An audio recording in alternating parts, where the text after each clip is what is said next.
అసలు పూర్వకాలంలో ఒక ఊళ్ళో ఒక పేదవాడు ఉండేవాడు. అతనికి ఒక్కగానో ఒక్క కొడుకు పుట్టాడు. ఆ పిల్లవాడు పుట్టిన నక్షత్రం చాలా గొప్పది. 14 వచ్చేసరికి ఆ రాజ్యం ఏలే రాజుకూతురును పెళ్లాడతాడని జ్యోతిష్కులు చెప్పారు. అందుకని ఆ పిల్లవాడిని చతుర్దశి అని పిలిచేవాళ్లు. ఒకనాడు ఆ రాజ్యం ఏలే రాజు మారువేషంలో ఆ గ్రామం మీదుగా పోతున్నాడు.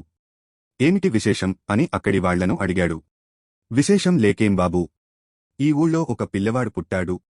వాడు పుట్టినవేళ ఎలాంటిదోగాని 14 వచ్చేటప్పటికీ ఈ రాజ్యం ఏలే రాజు కూతుర్ని పెళ్లాడతాడని జ్యోతిష్కులు చెప్పారు. అందరూ ఈ మాటే చెప్పుకొంటున్నారు అన్నారు వాళ్ళు. ఈ విషయం వినగానే రాజుకి కోపం వచ్చింది. ఆ పేదవాడి ఇంటికి వెళ్లాడు. పిల్లవాడిని అమ్ముతారా అని అడిగాడు. తల్లిదండ్రులు ఒప్పుకోలేదు. కాని రాజు చాలా ప్రాధేయపడి అడిగాడు. చాలా డబ్బులు ఇస్తానని ఆశపెట్టాడు. వాళ్లకు కడుపునిండా తినడానికి తిండి కూడా లేదాయే. అందుకని మెత్తపడ్డారు. చివరకు ఒప్పుకున్నారు. రాజు ఇచ్చిన సొమ్ము తీసుకున్నారు. పిల్లవాడిని ఇచ్చారు. వాడి అదృష్ట బాగుంటే ఎవ్వరూ ఏమీ చెయ్యలేరు అనుకుని తృప్తిపడ్డారు. రాజు చతుర్దశిని ఒక పెట్టెలో పెట్టాడు. గుర్రంమీద పెట్టుకొని స్వారీ చేస్తూ వెళ్లాడు. ఒక పెద్ద నది దగ్గరకు వచ్చాడు. ఆ నదిలో పెట్టె విసిరివేశాడు. అప్పుడు అనుకున్నాడు, నా కూతురికి ఈ పిల్లవాడు ఎలా భర్త అవుతాడో చూస్తానుడొటైతే ఆ పెట్టె అదృష్టవశాత్తు నీళ్లలో మునిగిపోలేదు. నీళ్లు ఒక్క చుక్క కూడా లోపలికి పోలేదు. నదిమీద పెట్టె కొట్టుకు పోతున్నది. ఒక ఊరి సమీపంలో ఆ నది ఒడ్డున బట్టలు ఉతుకుతున్న చాకలి నీళ్లల్లో కొట్టుకొని వస్తున్న పెట్టెను చూశాడు. గడకర్ర తెచ్చి మెల్లగా ఒడ్డుకు లాగాడు. పెట్టె చాలా బరువుగా ఉంది. దానినిండా బంగారం ఉంటుందని చాకలి ఆశపడ్డాడు. తెరిచి చూసేటప్పటికీ బంగారం లేదు కాని బంగారం లాంటి పిల్లవాడు కనపడ్డాడు. చాకలిని చూసి ఆ బాబు ముసిముసి నవ్వులు నవ్వాడు. చాకలి భార్యను పిలిచాడు. వాళ్లకు సంతానం లేదు. చాకలి భార్య ఆ పిల్లవాడిని ఎత్తుకుని, నా బాబే, నా తండ్రే, ఎంత చక్కని పిల్లవాడు. భగవంతుడు మన మొర విని ఈ బంగారు కొండను పంపించాడయ్యా అంటూ ముద్దు పెట్టుకుంది. ఇలా 13 గడిచిపోయాయి. ఒకనాడు రాజు ఆ వైపు స్వారీ చేస్తూ చాకలి కొడుకును చూశాడు. అతనికి ఎందుకో అనుమానం కలిగింది. ఈ పిల్లవాడు నీ కొడుకేనా అని అడిగాడు. కాదు, నాకు ఈ పిల్లవాడు పాపాయిగా ఉన్నప్పుడు నదిమీద ఒక పెట్టెలో దొరికాడు అని చాకలి సమాధానం చెప్పాడు. ఎంతకాలం కిందట అని రాజు అడిగాడు. 13 కిందట అని చాకలి సమాధానం చెప్పాడు. రాజు అర్థం చేసుకున్నాడు. పూర్వం తాను పెట్టెలో పెట్టి నదిలో వేసిన పిల్లవాడు వీడేనని తెలుసుకున్నాడు.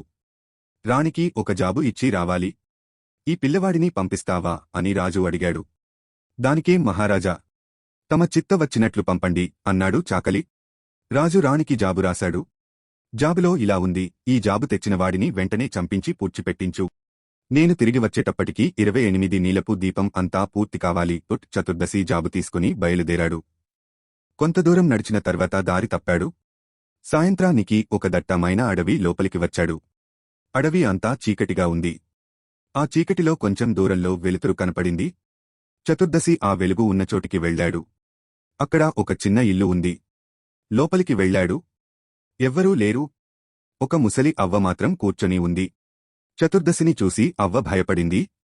ఎవరు నాయనా నువ్వు? ఎక్కడి నుండి వస్తున్నావు? ఎక్కడికి పోతున్నావు అని అడిగింది. నేను రాణి దగ్గరకు పోతున్నాను. రాజు దగ్గర నుంచి జాబు తీసుకొని పోతున్నాను. దారి తప్పాను. ఈ రాత్రి ఇక్కడ పడుకోనివ్వు అవ్వా అన్నాడు చతుర్దశి.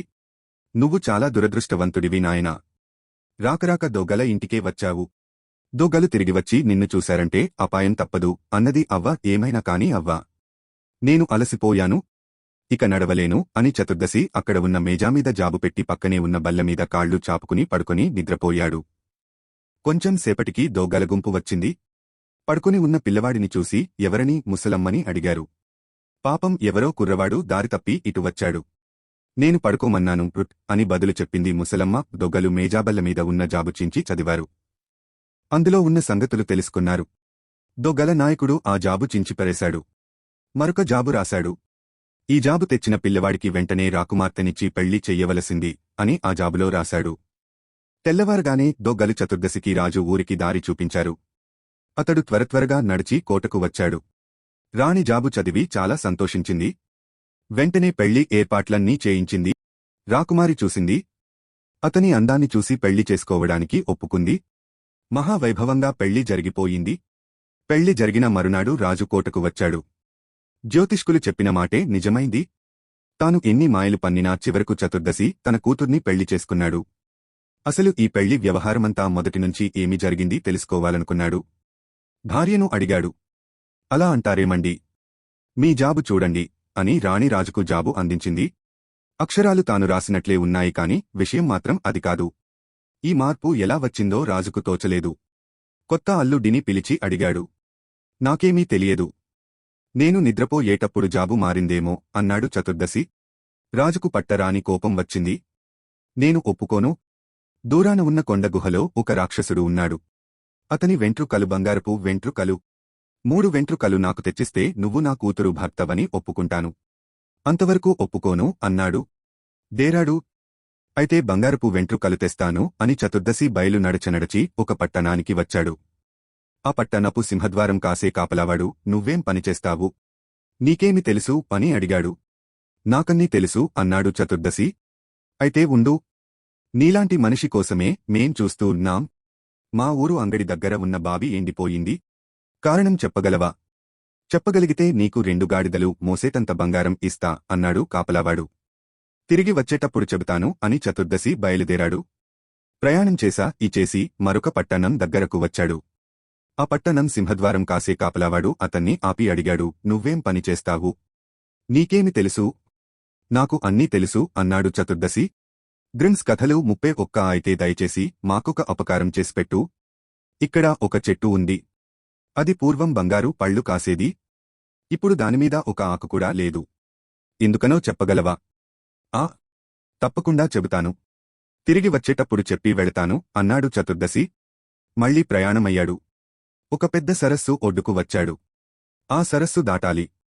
అక్కడ పడవ నడిపేవాడు అడిగాడు. నువ్వేం పనిచేస్తావు? నీకేం తెలుసు? నాకన్నీ తెలుసు అన్నాడు చతుర్దశి. అయితే ఈ పడవ నడిపే పీడ నాకెప్పుడు విరగడవుతుందో చెప్పగలవా? నీకు మంచి బహుమానం ఇస్తాను అన్నాడు పడవవాడు. తిరిగి వచ్చేటప్పుడు ఆ సంగతి యావత్తూ చెబుతాను అన్నాడు చతుర్దశి. సరస్సు దాటాడు.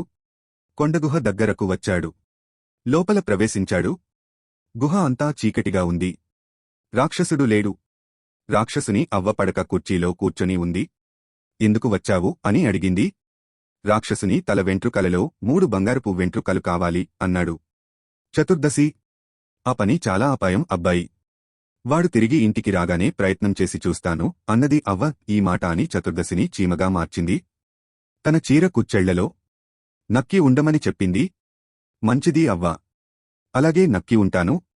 కాని పట్టణంలో అంగడి దగ్గర బావి ఎందుకు ఎండిపోయిందో, 2వ పట్టణంలో బంగారు పళ్ళు కాసే చెట్టుకు ఆకులు కూడా ఎందుకు పుట్టడం లేదో, ఆ సరస్సు మీద పడవ నడిపేవాడికి ఆ కర్మ ఎప్పుడు తప్పుతుందో కూడా తెలుసుకుని చెప్పాలి అవ్వా అన్నాడు చతుర్దశి. అవి చాలా కష్టమైన సమస్యలయ్యా. సరే, మెదలకుండా ఉండి రాక్షసుడేమి చెబుతాడో విను అంది అవ్వ. ఇంతలో సాయంత్రమైంది. చీకటి పడింది. రాక్షసుడు ఇంటికి తిరిగి వచ్చాడు. గుహలోపలికి రాగానే ఇల్లతా వాసన చూడసాగాడు. ఇక్కడ 32 నీలపు దీపం నరవాసన వేస్తూదేమిటిటి అన్నాడు. గుహలో సామానంతా అటు ఇటు లాగి చూశాడు. అవకోపంతో అన్నది. సామానంతా సర్దిపెట్టాను. ఎందుకు అన్నీ తలకిందులు చేస్తావు? ఈ మాట విని రాక్షసుడు తృప్తిపడ్డాడు. అవ్వ ఒడిలో తలపెట్టి నిద్రపోయాడు. రాక్షసుడు గురక పెట్టడం చూసి అవ్వ అతని తలవెంట్రుక ఒకటి లాగింది. అబ్బా! ఏమిటది? ఉలిక్కిపడి అన్నాడు రాక్షసుడు. ఏమీ లేదు నాయనా. నాకేదో పాడుకల వచ్చింది. కలవరిస్తూ నీ జుట్టు పట్టుకొన్నాను. ఆ పట్టణంలో అంగళ్ల దగ్గర ఉన్న బావి ఎండిపోయినట్టు కలవచ్చింది నాయనా. ఎందుకనో అన్నది అవ్వ. అవును అవును, ఎండిపోయింది. అది కనుక్కోలేక వాళ్ళు నానా తిప్పలు పడుతున్నారు.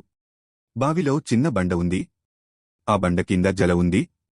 జల రాకుండా ఒక గోదురుకప్ప బండ కింద కూర్చొని ఉంది. దాన్ని చంపివేస్తే సరిపోతుంది అంటూ నిద్రమత్తుతో ఆవలించాడు రాక్షసుడు. ఈ మాట చెప్పి మళ్లీ గురకపెట్టి నిద్రపోయాడు. అవ్వ మళ్లీ ఒక వెంట్రుక లాగింది. నీకేమి వచ్చింది అని కోపంతో అరిచాడు రాక్షసుడు. కోపపడకు నాయనా. నిద్రలో నీ జుట్టు పట్టుకొన్నాను కాబోలు. ఒక రాజ్యంలో పూర్వం ఒక చెట్టు బంగారు పళ్ళు కాస్తున్నట్లు, ఇప్పుడు దానిమీద ఒక ఆకు కూడా పుట్టకుండా ఉన్నట్లు కలవచ్చింది నాయనా. కారణం ఏమిటో అని అవ్వ అన్నది. అవును, అది వాళ్లకు తెలిస్తేగా. ఆ చెట్టు వేళ్లను ఒక ఎలుక రోజు కొరికివేస్తున్నది. దాన్ని చంపితే సరిపోతుంది. రాక్షసుడు ఆవలిస్తూ ఈ మాట అని మళ్లీ గురకపెట్టి నిద్రపోయాడు. మళ్లీ అవ్వ రాక్షసుడి వెంట్రుక లాగింది. రాక్షసునికి ఈసారి చాలా కోపం వచ్చింది. అవ్వ మంచి మాటలు చెప్పి కోపం చల్లార్చింది. అన్నది కదా. ఈసారి చాలా విచిత్రమైన కల వచ్చింది నాయనా. ఒక పెద్ద సరస్సు. ఆ సరస్సు మీద పడవ నడిపేవాడు ఉన్నాడు. ఎప్పుడూ పడవ అటూ ఇటూ నడపడమే వాడి పని. పాపం. వాడికి ఆ శాపం ఎందుకు వచ్చిందో. అది తీరే ఉపాయం లేదేమో. వాడొక బుద్ధి తక్కువవాడు. చేతిలో తెడ్డు ఇంకెవరికైనా ఇచ్చివేస్తే అతని శాపం తీరిపోతుంది. అప్పటినుండి తెడ్డు తీసుకున్నవాడికి ఆ పీడ పట్టుకుంటుంది. ఇకనన్నా నిద్రపోని అంటూ రాక్షసుడు గురకపెట్టి నిద్రపోయాడు. తెల్లవారుగానే రాక్షసుడు లేచి వెళ్ళిపోయాడు. అవ్వ చతుర్దశిని మళ్లీ మనిషిగా మార్చింది. 3 బంగారపు వెంట్రుకలు ఇచ్చింది. రాక్షసుడు చెప్పిన సమాధానాలు మళ్లీ జ్ఞాపకం చేసింది. అతన్ని వెంటనే వెళ్లమని అక్కడనుంచి పంపించింది. చతుర్దశి మళ్లీ పడవవాడి దగ్గరకు వచ్చాడు. పడవవాడు తన ప్రశ్నకు సమాధానం చెప్పమన్నాడు. ముందు నన్ను అవతలి ఒడ్డుకు చేర్చు చెబుతాను అన్నాడు చతుర్దశి. ఆ ప్రకారమే పడవవాడు అవతలి ఒడ్డుకు చేర్చాడు. చతుర్దశి పడవ దిగి, ఈసారి నీ పడవ ఎక్కినవాళ్లకు తెడ్డు చేతికిచ్చి పారిపో. అంతటితో నీ పీడ విరగడైపోతుంది అని చెప్పి బయలుదేరాడు. నీలపు దీపం ఎండిపోతున్న బంగారు కాయల చెట్టు ఉన్న పట్టణానికి వచ్చాడు. ఎలుక వేళ్లను కొరుకుతున్నది. దాన్ని చంపండి. చెట్టు మళ్లీ బంగారు కాయలు కాస్తూ ది అని అక్కడి వాళ్లకు చెప్పాడు. వాళ్లు సంతోషించి చతుర్దశికి ఎన్నో విలువైన బహుమతులిచ్చారు. ఆ తర్వాత ఎండిపోయి ఉన్న బావి ఉన్న పట్టణానికి వచ్చాడు. ఏమి చెయ్యాలో చెప్పాడు. వాళ్లు సంతోషించారు. అన్న ప్రకారం 2 గాడిదల మీద బంగారం వేసి పంపించారు. చతుర్దశి ఇల్లు చేరుకున్నాడు. అతని భార్య చాలా సంతోషించింది. జరిగిన కథ అంతా విని మరీ సంతోషించింది. చతుర్దశి రాజు దగ్గరకు వెళ్లి 3 బంగారు వెంట్రుకలు అతనికి ఇచ్చాడు. రాజుకు చాలా సంతోషం కలిగింది. అతడు తెచ్చిన బంగారం అంతా చూసి సంతోషం పట్టలేక అన్నాడు, నాయనా, ఈ బంగారం అంతా ఎక్కడ దొరికింది? సరస్సు ఒడ్డున దొరికింది. ఇంకా అక్కడ చాలా బంగారం ఉంది అన్నాడు చతుర్దశి. ఎటు వెళ్లాలో చెప్పు. నేను కూడా వెళ్లి బంగారం తెస్తాను అన్నాడు రాజు. నీ ఇష్ట వచ్చినంత తెచ్చుకోవచ్చు. సరస్సు మీద పడవవాడు పడవను నడుపుతుంటాడు. ఆ పడవ ఎక్కి అవతల ఒడ్డుకు వెళ్ళాలి. అక్కడే ఉంది బంగారం అన్నాడు చతుర్దశి. రాజు బంగారం ఆశతో బయలుదేరాడు. సరస్సు దగ్గరకు వచ్చాడు. అవతలి ఒడ్డుకు చేర్చమని పడవవాడిని బతిమలాడాడు. పడవవాడు రాజును పడవలోకి ఎక్కనిచ్చాడు. తెడ్డు రాజు చేతికిచ్చాడు. ఒక్క గంతు వేసి ఒడ్డుకు దూకాడు. తాను చేసిన చెడు పనులకు ఫలితంగా రాజుకు పడవ తెడ్డు ప్రాప్తించింది. అయితే ఇప్పటికి కూడా రాజు పడవ నడుపుతూనే ఉన్నాడా అని ఎవరైనా అడగవచ్చు. నడపకేం చేస్తాడు? అతని చేతిలోనుంచి తెడ్డు ఎవరు తీసుకుంటారు? ఈ వీడియో మీకు నచ్చినట్లయితే లైక్ చేయండి, షేర్ చేయండి. మరిన్ని వీడియోల కోసం ఈ ఛానల్ని సబ్స్క్రైబ్ చేయండి.